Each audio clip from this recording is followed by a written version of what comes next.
we have to say happy birthday to Ella Miller. Luke Miller, who does all the great graphics that you see on our games.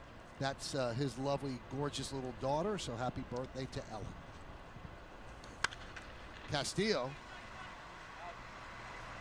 in for Anderson, and Urshela fouls it back.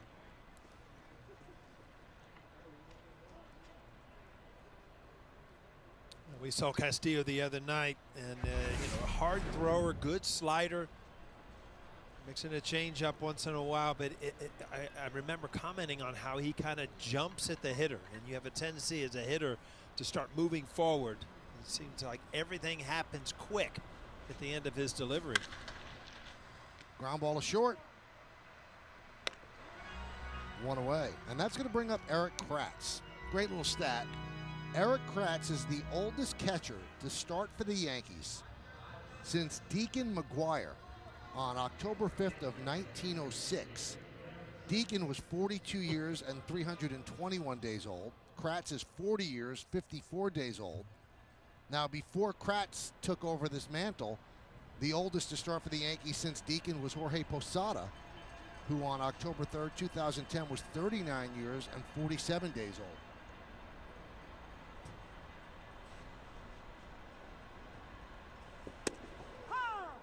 There's a strike.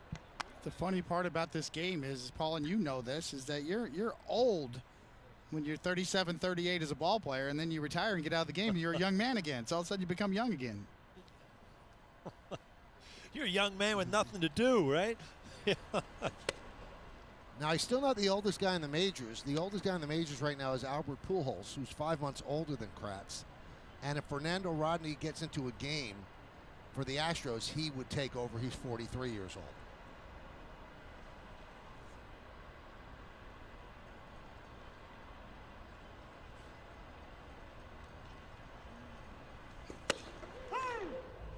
So Kratz putting his 1,000 batting average as a Yankee on the line, because I guess in 2017 he went 2 for 2.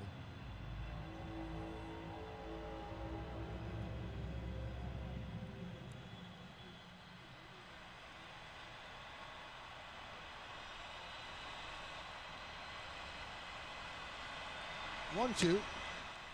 Now Higashioka is going to have that side looked at. He's on the IL right now, and he's going to check it out in New York on Monday, travel back with the Yankees after the game tomorrow. Yeah, that's such a tricky injury to rehab.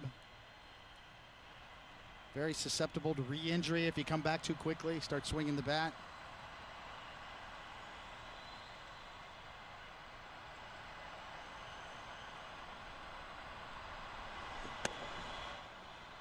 And you really feel for him. He's waited so long for this opportunity, and then he ends up getting hurt. Been in the Yankee organization forever. Waited patiently as Austin Romine was the backup to Sanchez. Romine signs as a free agent with the Tigers. So Higashioka is going to be with the Yankees the whole year, he figures. And then this injury. Yankees think they got it early, so maybe it's not that serious at this point. 3-2. Check swing, fouled away.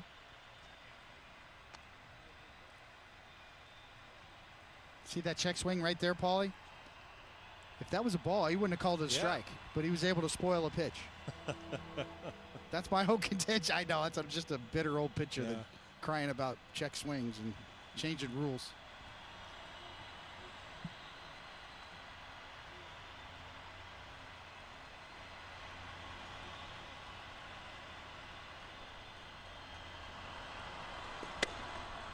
And Kratz works a walk.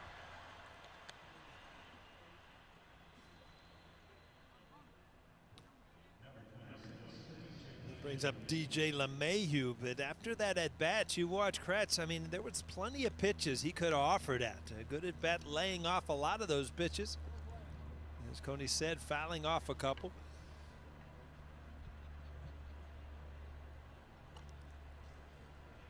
LeMahieu grounded to first. That was in the first. His average is dipped under 400. OPS though 945. And a strike.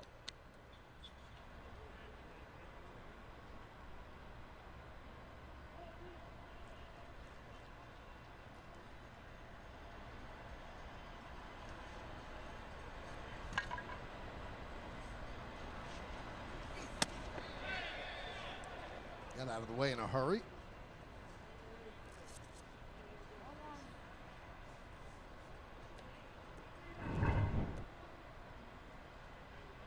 You know, a lot of times if a hitter, see this ball up and in, a two-seamer is a hitter that will take the ball the other way. You know, pitchers almost have to show them this pitch, obviously not at somebody's head, but to keep them from getting out to that outside corner. And you saw that the Rays did that to LeMahieu in game one also. Fly ball, right field, foul ball, and Meadows can't get there. It's a good point, Paul. We saw Derek Jeter pitch that way a lot in his career. And you know, the inside-out swings, as a pitcher, you got to really test them in, kind of try to chase them in.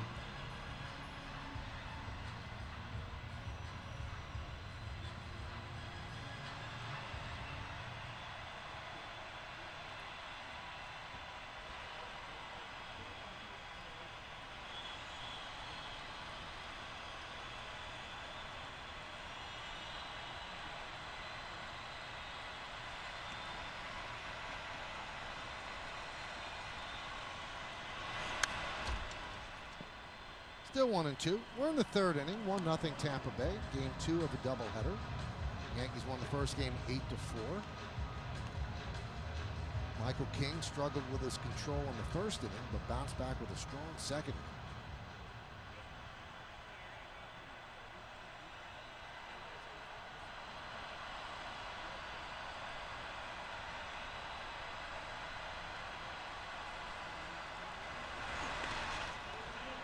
Nice pick there by Perez. 2-2.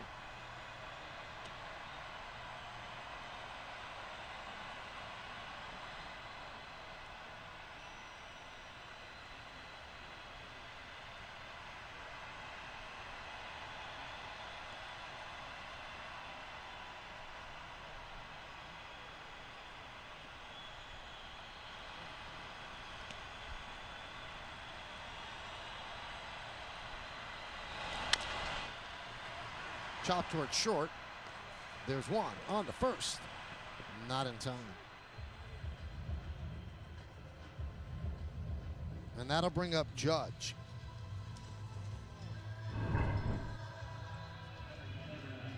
There was never really a chance this was going to be turned for a double play. It's just that last big hop just was going to take too long to get DJ at first. All right, so with Judge up, I've got a wow stat for both of you guys. You ready? So he has 8 home runs. He's on pace in a 60-game season to hit 34, which over a 162-game season, he's on pace for 92. That's how hot a start he's gotten off to power-wise. That would put Barry Bonds in his rearview mirror, but there will not be a 162-game season this year. And also to make yourself feel better. Go ahead, Paul. I'm sorry. I mean, when you see him go through these streaks, it just makes you appreciate, you know, the type of power he has. And you sometimes are taken away of how good a baseball player he is, how good of an outfielder, how good of an athlete, because the game has all revolves around the long ball now. And you see his smile right there, and you notice.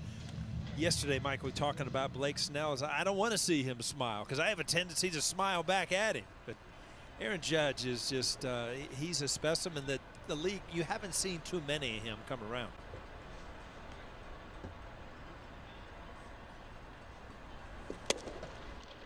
And I was about to say that, don't beat yourself up. Wow, we're not going to see him over 162 games.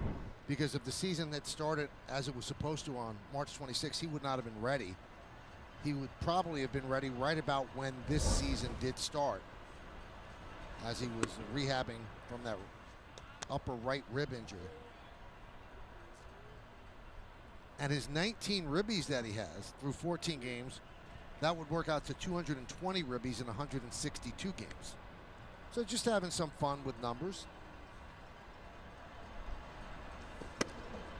Just to illustrate how very hot he's been.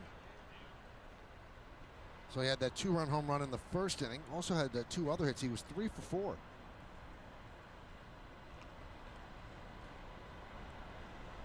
Judge's best home run totals in any 60-game splurge was 23 in April to June of 2017. 2-2.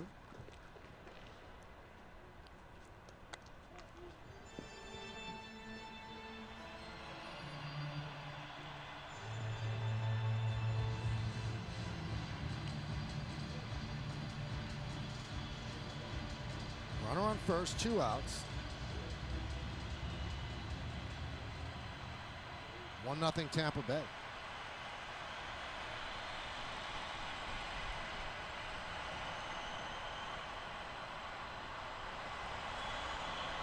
And the pitch. Swing and a miss. Judge down on strikes.